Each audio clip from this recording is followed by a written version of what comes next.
policy and implementation are two different things, number one.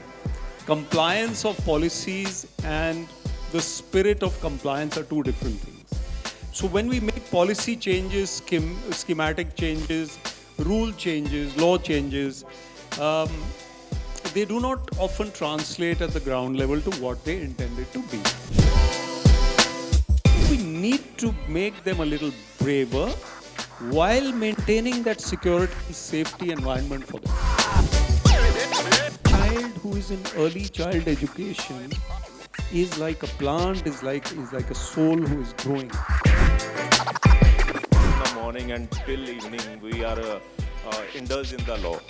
When we are on the road, we are following Motor Vehicle Act, Raid 50, and we red light, follow the rules. Schools should have to follow the protocols. We need to educate the parents as well. Good afternoon, everyone. We are now beginning with our panel 2, which is on advocacy and compliance in early childhood education systems. So, India is finally acknowledging that early years are foundational and not optional.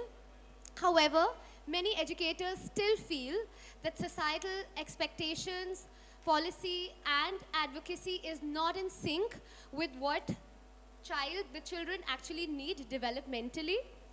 So here we're going to be discussing today how policy, law, advocacy can create an ecosystem which is child-centric and for the betterment for early childhood. So my first question is for Mr. Vivekatri. Sir, NEP 2020 advocates play-based learning, yet many educator-led preschools today feel heavy compliance, burdens, paperwork, and K-12-like regulations, while educator quality and emotional development often receive lesser attention.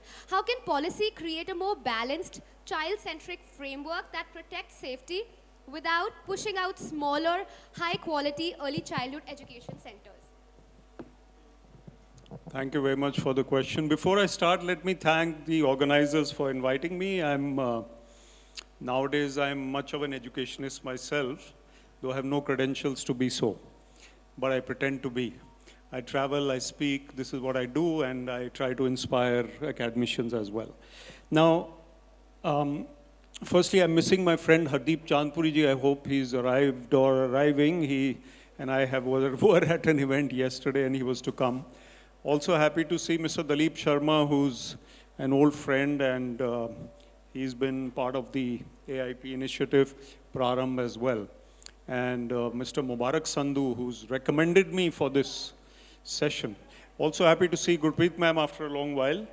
And Krishan ji is sharing the stage with us. And Deepika, who's been very meticulous in making us prepared for this very harrowing set of questions that we're going to receive. So now that I've laid the foreground, let me talk about the matter that you're asking me about. Firstly, my compliments to the previous panel. They held our attention, and I crave the attention of the gallery over here. Just 1 minute, yeah. So I'm glad they held our attention and they focused on a very important point. But coming to your question specifically, I think, policy and implementation are two different things, number one. Compliance of policies and the spirit of compliance are two different things. So when we make policy changes, schematic changes, rule changes, law changes, they do not often translate at the ground level to what they intended to be. So whether we make compliance mandatory or not, it has to be in letter and spirit that the principles are followed, right? So that's the overall picture. Now coming to institutions, I think balance is very important. If we squeeze them too much, if we make them too much careful about every step that they take, after all, we're talking about human children. And I think we can't straitjacket them too much. They have to flower, they have to play, they have to be. I mean, today parents will say that my child received a scratch in the mud while playing cricket. I mean, we received many injuries I used to get hit on the head at times. I hardly told my parents because they would stop me from playing. So I think we need to make them a little braver while maintaining that security and safety environment for them. So my specific answer to you is that yes, we need to have these compliances in place, we need to have provisions in place, but institutions will implement them in a very differing way. It depends on the leadership. Some of them may not tick all the boxes. Yet they may be in spirit better off than those who have ticked all the boxes. I'll give you an example. I was Director Tourism of Chandigarh at one point, and we were trying to be up on the list of cities to visit. We ticked all the boxes, but people did better than us in filling up the papers and sending the credentials. We were probably better, but we did not really do the paperwork as well as them. So they were higher than us. So compliance is not as important as implementation in spirit. This is what I'm saying. Provisions need to be there. Rules need to be there. A child who is in early child education is like a plant, is like a soul who is growing. And if you look at the spiritual angle, there's no harm in bringing the spiritual angle in a multi-dimensional hall. They are the purest of souls who've come to the planet. And we need to protect them from too many vibrations which are negative. It's not only about the touch, it's about the mind. And we heard someone talking of wellness. And I think the mind of the child is as important as the touch or the body of the child. So what are we bombarding them with? Are we allowing their minds to be crippled while we are looking after their safety physically? Even that needs to be looked into. So a balanced approach is the key. I hope I answered part of your question. Absolutely, that was a beautiful insight. Absolutely, that was a beautiful insight, sir. And having known the fact that compliance is different than what policy actually says. So how much you at your end would be complying to it, and energy, the spirit is more important. So my next question is for Mr. Krishnan Mehta. Sir,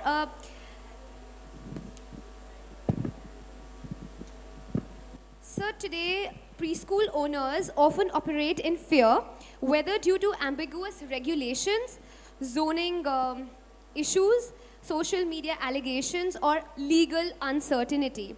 How can we create stronger legal clarity and protection for both children and genuine educators working ethically? Firstly, welcome to all of you, sir, respected sirs and members here. As per the question's concern, I think your question which you are asking is related to the person sitting inside here. So, as per the legal perspective, I can say the absence of law is not absence of law, it's an absence of legal clarity. The absence of legal clarity, the absence of, you can say, protocols, and the absence of legal awareness.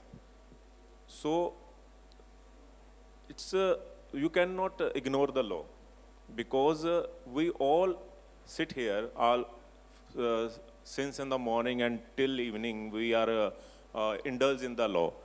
When we are on the road, we are following Motor Vehicle Act, Road Safety, and we red lights, follow the rules. And when we are here, we book the room in the hotel here, and we follow the rules like civil law, and you make a contract with the hotel, and the hotel management take your documents, ID proofs. So these are law. So if in the absence of law, if you see, if the hotel not take your identity and something is happening in the hotel, who will be responsible? Hotel management. So your question and answer your question is awareness. The legal awareness is must. So if the school, the preschools concerned, the genuine preschools should not function under a constant fear of allegations, the pre-media trials. and outside threats also. They should, because at this stage, the early child care, you can say, बच्चों का जो prospective है वो देखना ज़्यादा ज़रूरी होता है. So at the same time, schools should have to follow the protocols. Those schools who always amend their laws, who follow the protocols, who follow the POXO training session, who give sessions to their students, who give POXO training to their teachers and staff. In these kind of situation, the law should have followed all the students, all the teachers. And when we can see the early child care in school, we cannot say, we cannot ignore the law, because where the law is a main pillar of early child care. And where law is stand, you cannot ignore the law. So I can say law is a main pillar of early child care education system. We cannot ignore the law. With law, you can stand, you can take justice, and awareness is must. So legal awareness is must in your sector. Sure, that answers the question, that awareness is really important and we need to be aware of the policies, aware of the law in our industry. My next question is for Ms. Gurpreet Kaur. Ma'am, how do we prevent the schoolification of preschool education, where worksheets, performance pressure and formal academics start replacing exploration, movement and emotional development? Thank you for the question, but before I proceed, I would like to formally welcome Mr. Chandpuri. He's here. Good afternoon, sir. Sat Sri Akal. Pleasure to have you here. And another honor, I'm sharing the stage with Vivek Atre, sir. It's a dream come true. Really feel honored. And there's a simple request to the audience sitting over there, all the educators, parents, and all the other partners. You please pay attention when the speakers are here speaking, or if it's not the panel discussion among ourselves, it is the panel discussion. The thought process is going on, and it is for the audience also to be engaged with us. And I would request that you kindly pay attention whatever we are sharing. Now, coming back to the question, schoolification. Now, the core issue over here is the expertise in education. We're talking about the early childhood. You can say the caregivers, but I would say no, they're not only the caregivers, or we can just do not put them in the domain of that. It's just the preparatory add-ons or whatsoever. Having said so, we're talking about the educators who are dealing with the most crucial years of the brain development when it comes to a child. And then we talk about the schoolification, we talk about the worksheets, we talk about the academics. Yes, we need to cover that. But here there is another problem, that we need to educate the parents as well. We need to make our parents the partners in understanding that play is not the distraction. It is very much learning. It is the part of learning. You know, when we introduce certain things, the pedagogy we talk about, the pedagogically framework we talk about, we must understand the value that what we are inculcating in the childhood during that early ages, that if I'm there, because the institutions have certain norms to follow, you know, policies are there, but we must understand, the institutions, the partners, the managements must understand that the pedagogical approach is required today. Why? As I talk about that, these years are the crucial one when we talk about the brain development, the creativity. We cannot make a child just to draw something on a paper or just to perform. You know, we talk about that, okay, fine, how early a child can read or write. The first panel was very much vocal about it, that we compare the things that my child is, you know, a keen learner. He can write well, he can read well, he can speak well. There are other cognitive areas also. So the creativity part, where it comes. Now the schoolification needs to have certain programs, and for that a structured qualification is required as far as the educators is concerned. We need to respect them. We need to identify that, okay, fine, they are the educators, not to be segregated by merely saying that they are just merely looking after the playway. Now here I would like to mention a very small example. We talk about Legos, we talk about the blocks and all that. We say, ठीक है, blocks दिए हैं, Legos दिए हैं, एक बार structure create किया and that's it. No, my dear. Every time the structure is maintained, every time the child is, using that thinking, that thought process to build a particular structure, the next time he or she is doing, the time taken is less, right? There is another evaluation going in the mind of a child. Okay, fine, first time I did it in 20 minutes probably. Now I can use, the lesser time, then the patience, the resilience. These are the areas which are always there. Now, either we talk about the early success by merely saying that my child is doing very well, he can read, he can write, he can recite poems, or we take it as a learning process, a continuous process, and then we say that my child is a forever learner. That is very important. We need to make that mindset shift from the schoolification towards the continuous learning process.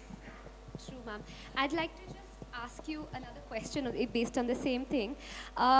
So you said that we need to, my question is, how do we balance school readiness when it comes to early childhood and with emotional development, creativity, movement, without losing the essence of childhood? Because these days school readiness mostly is measured by maybe academic readiness, whether the child is has numeracy readiness or alphabets or phonics when they're starting, say, grade 1. I think I've already covered that part. We need to identify that it's merely not the success of those early years in terms of percentage or in terms of how well my child can communicate, right? It should be in terms of that how brilliantly he or she can have that thought process, how he or she can involve or evolve while learning. Now, evolvement is required.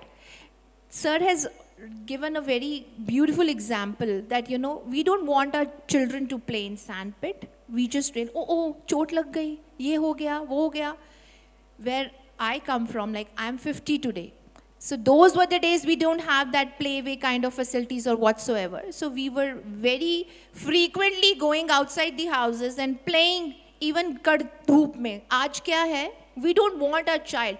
Itna zyada we have given them the comfort zone that we as a parents also, we don't want them to go out. अरे नहीं sunstroke हो जाएगा. अरे क्या sunstroke हो जाएगा? Let them have that sunstroke. Let them have those hurdles, those obstacles, so that they're able to identify how we need to see that situation and how I need to work on that, how I can come without any kind of a support or help.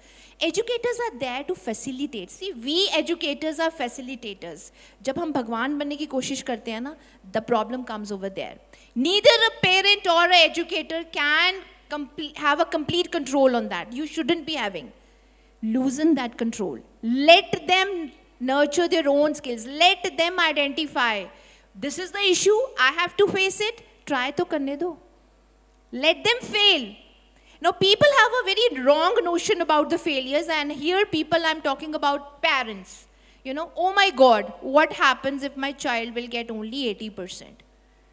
So, here the problem is, I don't want my child to get 80, 90 or whatsoever. I want for my status quo that I would be able to tell to my friend circle, my daughter has achieved this much. My daughter is studying in so-and-so school. He or she is doing. The achievement is not for them. That achievement is for me. So here we need to emotionally intelligent rather than being just intelligent. I hope it serves the... Absolutely. Yeah. That was a beautiful answer, ma'am. And I can totally relate to it as a parent myself. And, like you mentioned, that failure is so important. And so I tell my daughter, either you win or you learn. So it's not about failing. You get better with time. And as a parent, we have to nurture the fact that this, your child will always be a lifelong learner. So let them take risks, let them be out, let them be their own problem solvers. And I tell you, resilience only comes with failures. When you fail, then only you understand the importance of these. Absolutely. Until unless you don't fail, you don't actually refine yourself. So for your own conditioning and refinement, failure is must. That was a wonderful insight, ma'am. Next question for Vivek, sir. Sir, if you were redesigning India's ECCE governance model today, what are the top 3 structural changes would you introduce to make policies more practical, child-centric, and educator-friendly? All the interesting questions are for Gurpreet ma'am and all the boring questions are for me and for Krishan ji. Huh? All the legal, technical, sarkari types of questions. We have more to it than that. She's got the best questions and the best answers. See, now I have the attention of the audience. So I would like to say 3 changes, right? See, capacity building is still the number 1 focus area that is lacking. Humanware makes the institution. The leadership of institutions needs to be amenable and ready to implement the national policies, the norms, etc. So number 1, we work on the human leadership. I often say that the best educator in the classroom may or may not become the best leader of the institution. I am impeccable in chemistry. And ma'am was, I think, relating all the atoms, all the elements, the table of elements, ma'am. You were relating, we were listening. I may be a topper in chemistry, but when the MLA will call me, MLA of Dera Bassi will call me. We're in Zirakpur, right? So I need some other skills here. I need to understand the situation, the bigger picture, the human emotions, what we were talking about, learning emotional wellness, the emotional well-being, social emotional learning. That will come with me there. That will come in handy. So I think we need to, number 1, work on that. Number 2, I think we need to work on safety with balance. We don't need to over-harrow the institutions. I mean, if everybody's terrified of what they're doing, the CCTV is in my face, I am going here, I can't do this, I can't do that, I can't compliment anyone, I can't touch the child. I'm like in a tizzy. And I'm working in a situation which is almost like being on the border of the international border, where any shot can be fired from that side. You understand my point? So the point here is that we don't want to overemphasize these points. We need to let them play, we need to let them be. As I said earlier, ma'am agreed, I'm sure Krishan ji and you will also agree, you're a bit younger. But you know, ये चोट vote लगना, मिट्टी में खेलना, ये सब normal चीजें हैं. Of course, now we have too much of air conditioning, so sunstrokes are caused because of the contrast. When I go from 16 degrees to 40 degrees, I will obviously get a sunstroke. We used to be in 28 degrees probably indoor and 40 degrees outside, not much of a problem, right? The third thing I think is the translation of policy to implementation. So if you permit, I'll tell you a short story. There was a monkey, a cat, and a dog. I know this is a bit basic, the story for this very high-level audience. But this was told by the CVC of India, Mr. Vittal. And Vittal Saab was one of the greatest IAS officers of India. He said there was a monkey, a cat, and a dog, and the cat goes to the monkey and says, Mr. Monkey, the dog keeps bothering me. What should I do? What should I do? And the monkey says, cat, it's very simple. The dog keeps bothering you. You also become a dog. And the cat goes, seemingly satisfied with the answer, but comes back after 1 hour and says, Mr. Monkey, you told me to become a dog. Now tell me, how should I become a dog? He says, see, policy is my purview. Implementation is yours. I will tell you the policy. You implement it. Now this kind of, I mean, what are you going to implement? If I'm sitting in New Delhi, Lutyens Delhi, and I am kind of pronouncing this and that, or even sitting in the secretariat in Chandigarh on the 9th floor or 4th floor, and these are the important floors in Chandigarh. You're sitting there and you're pronouncing a policy which वो बेचारा बुर्ज कोटिया में उसको समझ ही नहीं आएगा. The village Burj Kotiya, which is only 10 kilometers from Panchkula. That guy has no idea of how to implement that policy. So I need to be realistic while sitting in that chamber. I need to get the ground level up. So these three changes I would suggest. And lastly, I have a quote in my book, Galti se likh diya wo, Hardeep ji knows it. Finding Success Within is my book. And the quote is, life is not about marks. Life is about making a mark. So you can clap for that. Thank you. Thank you. थोड़ा बहुत ये अपने लिए clapping करवानी पड़ती है. So you don't need that because you've already made a mark, a big mark. A big round of applause for Vivek Atre sir. Yes sir. सफर जारी रहना चाहिए sir. Line straight हो गई तो That खत्म हो was a जाएगी. very powerful takeaway for the day. It's not about marks, it's about making a mark. Wonderful, beautiful, sir. Next question for Krishan, sir. What does true school readiness actually mean in 2026? Is it academics, confidence, emotional readiness, regulation, curiosity, independence? What do you think in today's day and age is school readiness for early childhood?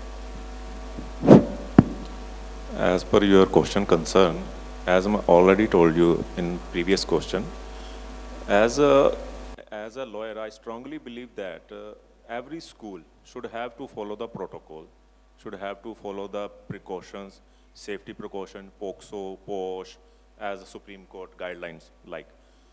So, अगर हम school में अपने teachers को, अपने staff को उस चीज़ की guideline, उस चीज़ की ट्रेनिंग देते हैं, उसको उनकी नॉलेज आती है, उस नॉलेज से आगे वो बच्चों को उस तरीके से फॉर्मुलेट करते हैं कि उनको किस तरीके से बच्चों को किस व्यवहार से रखना है. और ये अगर इस लॉ की जो एब्सेंस ऑफ लॉ है, अगर इस चीज़ की नॉलेज नहीं रहेगी तो कहीं ना कहीं जो इस स्कूल के बिहेवियर में, स्कूल के टीचर्स में कहीं ना कहीं डाउनफॉल होता है.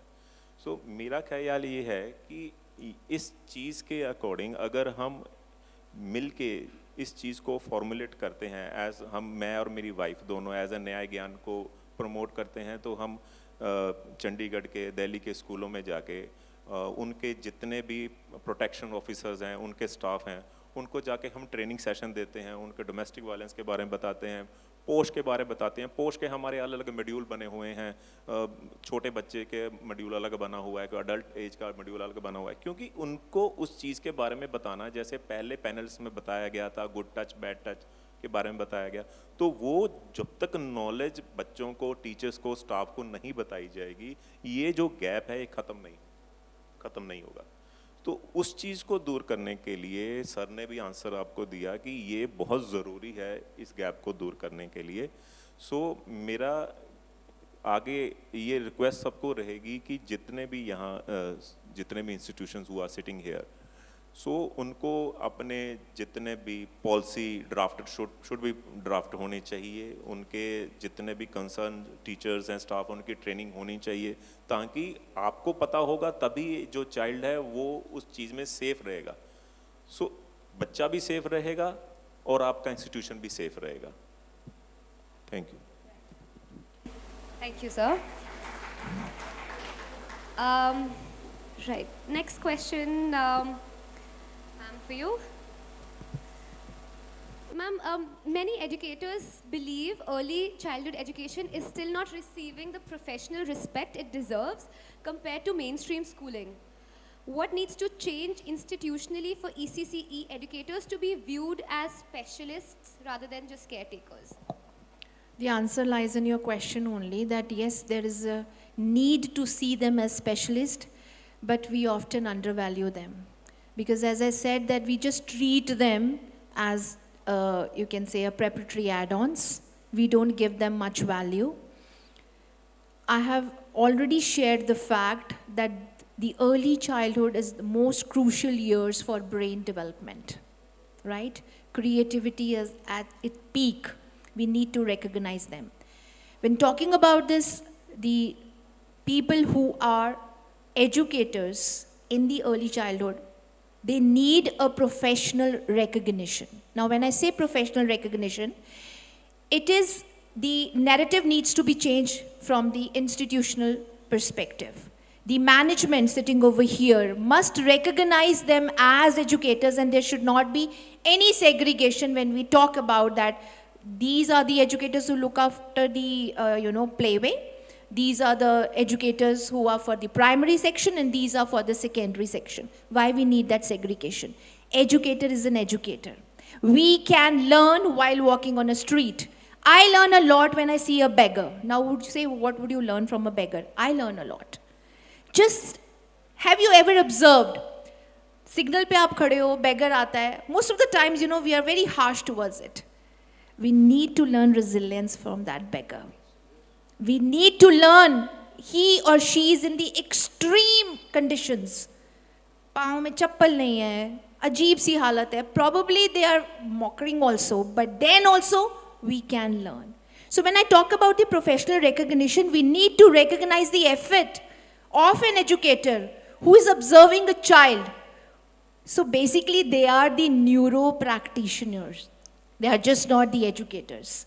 Or there's another irony that, managements are hiring people as educators for the playway just merely if they are very good communicators. There is a structured qualification required to be an early childhood educator. We need to recognize that need. We need to inculcate that need. We need to strengthen that training and development process for the educator to be an early childhood educator. And then mindset needs to be shifted. Now coming back to the policy, sir would agree with me, as he's time and again saying this, that policy making is another thing and implementing is another thing. We need to have those policy alignment. The policy framework needs to be aligned in such a manner that there is an equal pay for that. As I said, you will find, and the educators sitting over here will agree to the fact that they are lesser paid. I don't know why.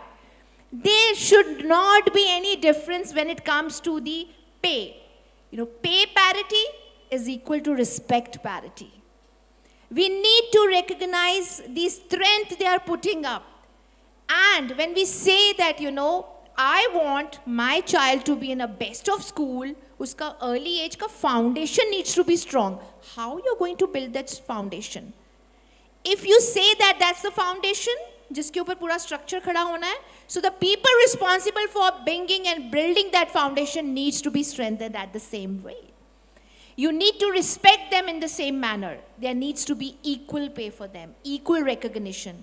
And again, coming back, that there's a structured qualification required. All the management people sitting over here, please do not merely, appoint them as educators because they are beautiful. Most of the, early childhood educators, they take it a very smart-looking female, very appealing, having a great communication skills. But what about the thought process? What about the qualification required? What about the approach towards the process of developing that creativity?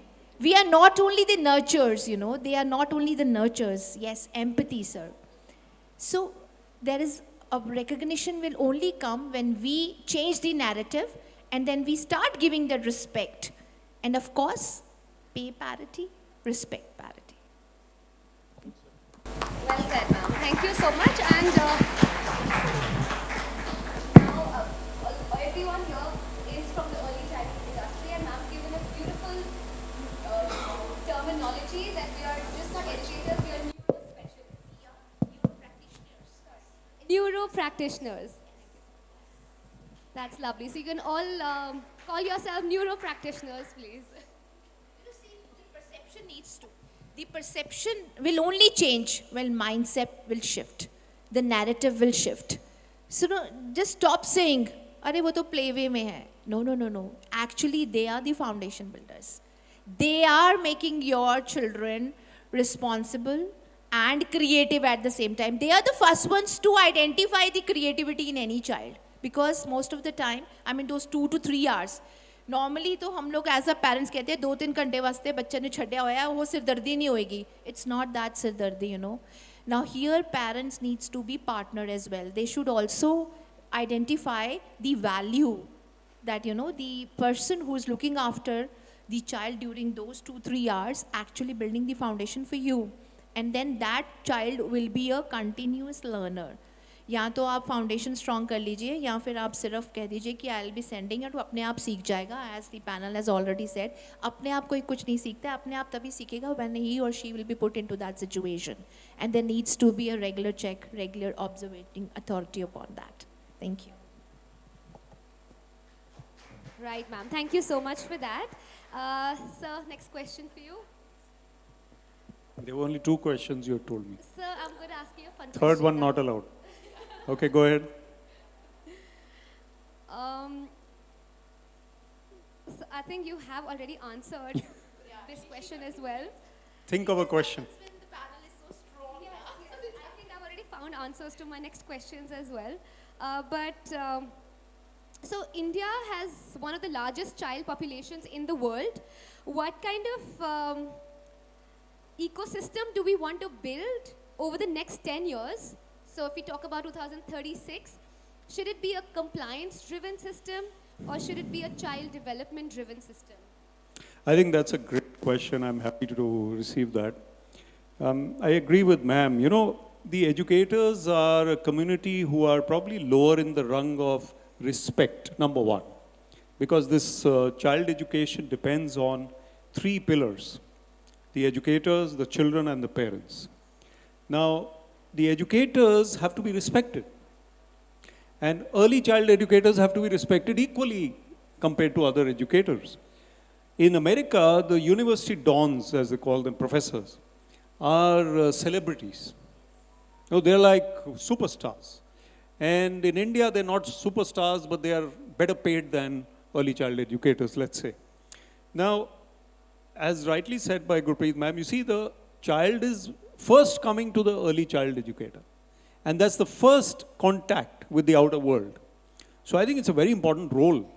My wife runs a school for toddlers as well. And I think they play a role where the child's personality, attitude will really change for the better or for the worse, depending on how inspired they are in their job. Salary is one aspect, recognition is another aspect, training programs, meeting the right people. Now, I go across India, nowadays the students don't, they connect with me, but the educators connect with me more. So I speak to principals, I speak to teachers, I speak to institutional owners. So I tell them the same thing, that you have to elevate the status of your colleagues. Respect them a lot more. Number 2, what you're saying about the 10 years, I think children need to grow in a narrative which is balanced. I'll try and explain that. So if we are being bombarded by negativity, unfortunately the leaders of the world today, we don't even need to discuss them. They're quite pathetic, many of them. And people are watching those videos of those pathetic leaders addressing television or whatever. Who is the role model? So the role model of the day needs to be identified. I would say sports persons are still impeccable in many ways. Musicians, creative people, these are role models. Educators, doctors, lawyers. So professionals can be role models. So I think the child of today needs to follow someone, emulate someone who is balanced, positive, cheerful, creative, with leadership qualities. And if we minimize human contact, conversations, then that will become more difficult. Because if he or she is being fed in screen time, not had conversations properly while being raised, and COVID also came in. So a lot of the youngsters have lost the art or lost the interest in conversation. So I think if we have these wholesome conversations with role models, or role models of role models, everyone needs a role model. And they have to then grow in that harmonious ecosystem, as you called it. And the last point is the governance, is the system, is the structure, is the law. That also needs to be in place. And as I said, implementation is going to be varied. It's going to be shoddy at times. It's going to be brilliant at times. It depends on my mood also as an institutional head. Today I'm going to do this and that and the other. And everybody else is running around, scurrying around. So we are human. But we need to have those systems in place. And I'll go on talking unless you stop me. So thank you. Honestly, we didn't want you to stop because there are such powerful insights that we...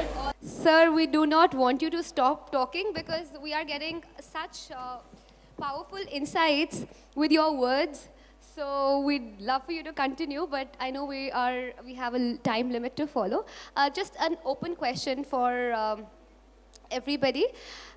If you could remove one policy, mindset, or systemic pressure currently harming early childhood education in India, what would that be? It's for anybody, whoever wants to answer. One policy that you want to...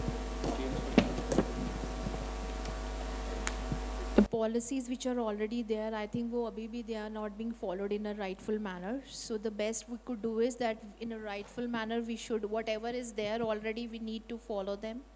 We need to have them in place rather than deleting them or adding on to anything else. And more than policies, it is, I think, the initiative that we need to take at every level, as a parent, as an educator, as a child also. If I'm a child, I do have my own initiatives to take. As a parent, I again have my initiatives to take and I should partner. And as an educator, I have initiative and a responsibility also. So, अपना किरदार बेहतरीन तरीके से अगर हम निभा पाएं, that is the best thing we can do. And that's the need of our. I think nothing needs to be said after that. Close. Sure. That was very grounding, and so thank you so much, panelists. I just want to end it. The challenge now is ensuring